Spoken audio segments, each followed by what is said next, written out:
So last week, Netflix decided to back out of the bidding of acquiring Warner Brothers. And a shocking turn of events, Paramount is now going to eventually sign the deal and bring on Warner Brothers properties. And there are a ton of different opinions out there. I've seen different rumors going around in regards to what's the future of James Gunn. Are they going to continue his DCU universe? Obviously, we saw reports about Paramount. I think it came out last year where they do want to keep James Gunn.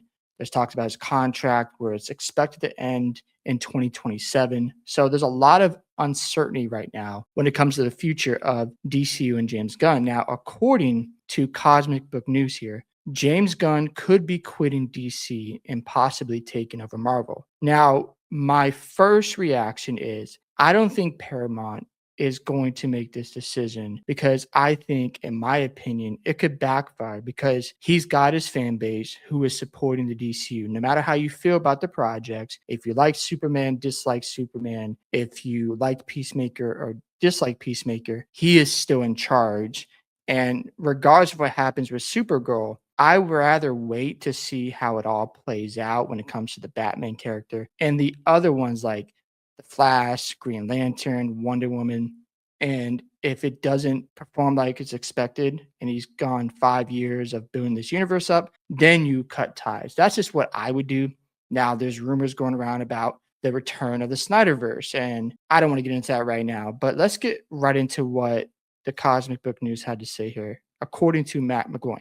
So exactly as I first said, now YouTuber John Campea is publicly predicting. Now, again, this is not a rumor. There are no sources here. He's just making a prediction based on what he's seen with Warner Bros. Being bought out by Paramount. That's what's expected. It's supposed to happen later this year. Campea makes it clear that he hasn't spoken to Gunn, and this is just his opinion. But he says he's 100% sure Gunn will go to Warner Brothers Discovery CEO David Zaslav and ask to be let go from his contract before the end of the year because Gunn isn't working for those guys. And the reason why he says it that way is because of the Ellison's relationship with Donald Trump. Now, for me, I don't know if the Ellisons will decide to part ways because of that. I don't think James Gunn might do that at all because he wants to keep building up this universe and wants to see how it all plays out. If he lets politics get in the way, I'm just like, dude, you just got to keep moving forward and building up this universe because you have all these projects planned out. And if you decide to just end it now, it just puts the DC universe in a difficult situation because even if you decide to bring back the Snyderverse, how are fans going to receive that? There are fans out there who hate the Snyderverse, who are bought into the James Gunn DCU universe. If you just take that away and the next projects are going back to Zack Snyder, yikes, that could bring division again. And if you don't make money with Paramount, after a bad start, they're already in debt as is. That might not be a good idea. I think the best case scenario, in my personal opinion, is to have James Gunn and Zack Snyder make their movies. You can please both fan bases. You can have one side against the other. It brings out the best with their movies, good competition. That would be a good idea. No matter how you feel about either side, that's what I would do if the Ellisons decide to bring back Zack Snyder. Now, again, this is just speculation from John Campea. He's not saying this is going to happen. He just thinks James Gunn's eventually going to leave because of the political side of things and so forth. But he goes on to say here, and then I think he's going to end up back at Marvel. That's interesting because if James Gunn goes back to Marvel, what has been the overall feedback from fans out there? Fans have not liked the comedy, the woke stuff.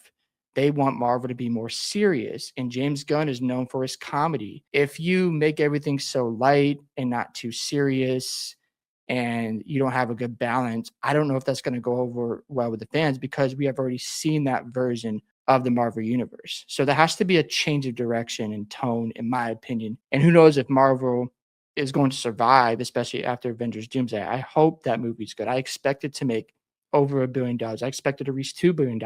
But if the general fan base isn't really feeling the Avengers Doomsday, then it's going to be difficult to carry on future projects. They might have to shut it all down for years to come. People forget you can have your comic book nerds, the diehard fans at these movies, but the general audience does not like the project, then they're not going to come for the future projects. So that's something you have to keep in mind as a fan superhero movies. So I am just not sure what's going to happen. I am in a wait and see situation. I'm still surprised that Paramount was able to pull this off and able to acquire. Well, it's expected to happen by the end of the year that they're going to have Warner Brothers, but it doesn't mean that Paramount's going to have all the success. You look at the past, what, 10 years? What have they done with Transformers, G.I. Joe? Those are projects they have. And it's like, there's no momentum there. There's been a lot of pushback with the new Star Trek TV show. And it's like, can they really build up a DC universe? Because if you move off James Gunn, you got to win that fan base back. So there's a lot of questions here because they're taking on debt and they already have debt to pay off. So I have no idea how it's all going to play out. They are promising that they want to push out 30 films a year. That's a huge, huge goal to hit, especially when you look at your track record and it's like Paramount hasn't really been really hitting at the box office. So we shall see how it all plays out. I want to hear your thoughts about this opinion out there with James Gunn potentially leaving at the end of the year. Do you think that's going to happen? Or do you think that the Ellisons will keep him on board, see how things play out with Man of Tomorrow and his future projects? Love to hear your thoughts. Don't forget to like and subscribe to the channel, and I'll catch you on the next one.